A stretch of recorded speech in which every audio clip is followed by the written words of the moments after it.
Hepatic diabetes नाम सुन के बड़ा अजीब लगता है।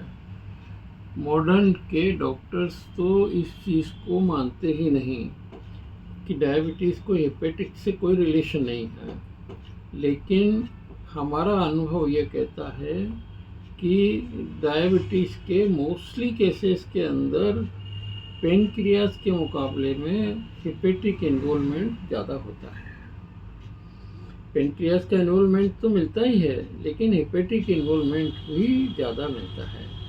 बल्कि ईमानदारी से पूछो तो पेनक्रियाटिक इन्वॉल्वमेंट के कंपैरेटिवली हेपेटिक इन्वॉल्वमेंट ज़्यादा होता है। अब ये कैसे तय हो कि इसको पेनक्रियाज के सिक्रेशंस की कमी है या लीवर के सिक्रेशंस की कमी है? दोनों डाइजेस्टिव हैं और दोनों का इफ़ेक्ट डायरेक्ट इनडायरेक्ट डाइजेशन पे होकर के शुगर से संबंध रखता है। शुगर डाइजेस्ट नहीं होती तो वो ब्लड के अंदर रहती है। अगर शुगर डाइजेस्ट हो गई यानी शुगर ग्लाइकोजन में कन्वर्ट हो गई तो फिर वो शुगर लेवल उसका बढ़ा हुआ नहीं आएगा। यह एक बेसिक कंसेप्ट है जिसको समझने की ज़रूरत है। एंटी डायबिटिक ड्रग देकर के शुगर को डाउन करना कोई ट्रीटमेंट नहीं है। It is only the time pass, it's not the system. System क्या है कि जिस सीक्रेशन की कमी है वो सीक्रेशंस बढ़ाएं।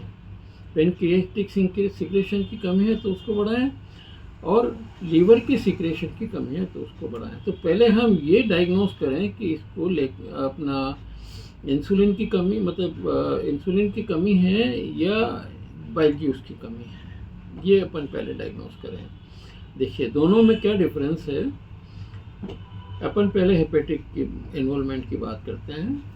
हेपेटिक इन्वॉल्वमेंट जिन पेशेंट को होता है उनका 3 सिम्टम्स आपको खास करके मिलेंगे। पहला सिम्टम, जब भी रात को हेवी डाइट खाएंगे, दूसरे दिन सवेरे उनका फास्टिंग भी बढ़ कर के आएगा, 100 के करीब बढ़ जाता है। अगर कहीं बाहर जाके अच्छा सा खाना खा करके आए हैं, घूमने गए हैं, तो सवेरे नॉर्मल से 100 और ब्लड शुगर का लेवल उनका ऊपर आएगा। ज़रूरी नहीं है कि उन्होंने मीठा खाया, बिना मीठे के भी शुगर लेवल 100 के करीब ऊपर आ जाता है। ज़रूरी नहीं है सबको 100 आए, लेकिन आ जाता है। पहला सिम्टम।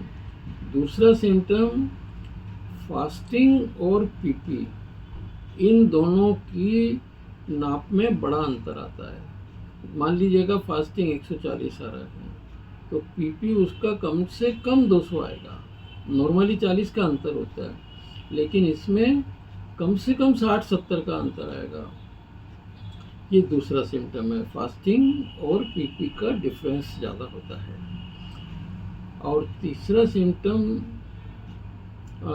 उसका नाड़ी से पता लगता है। नाड़ी वाश्लेषण होना चाहिए। नॉर्मली जो मधुमेह जिसको अपन ने कहा, जिसको अपन डायबिटीज़ कहते हैं, इसको पैक्टिक प्रमेह में गिना है।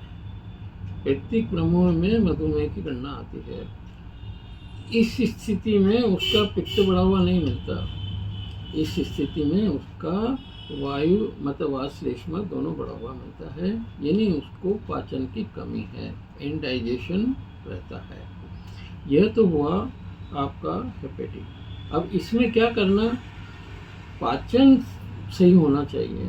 एक तो उसको डाइट रेस्ट्रिक्शन करिएगा, उसको फ्राइड फूड बिल्कुल बंद कर दीजिएगा, क्योंकि फ्राइड फूड खाएगा तो शुगर बढ़ेगी, चाहे मीठा है या नहीं है उससे फर्क नहीं पड़ता।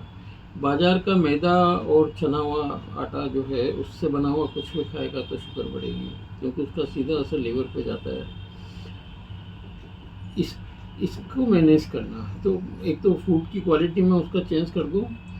चोकर सहित आटा ले, उसमें चना मिला दे, चना भी चोकर सहित होना चाहिए, जो मिला दे तो उससे वो जो गेहूं का जो ग्लू है, जो डिपॉजिट होता है लीवर में जा कर के, जिसकी वजह से सारी प्रॉब्लम्स खड़ी होती है, वो ग्लू एक्यूमुलेट नहीं होगा।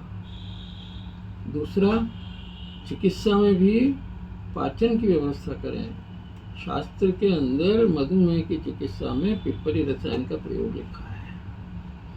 पिप्पली रसायन का प्रयोग क्यों लिखा उन्होंने? इसीलिए लिखा है कि उनको ये ध्यान है कि अधिकतर जो मधुमेह के रोगी हैं, चाहे वो पैतृक मधुमेह में आया है तो भी पाचन अग्नि मतलब उसकी बढ़ानी है, इसलिए पिप्पली रसायन का प्रयोग। आमतौर पर जो भी शुगर कम करने के लिए जो पाउडर्स आते हैं, मधुशमन वगैरह कई नामों से आते हैं, उस पाउडर में ही 100 ग्राम में 5 ग्राम पिप्पली रसायन मिलवा दो और उसकी मात्रा 1-1 चम्मच भोजन से पहले दे दो।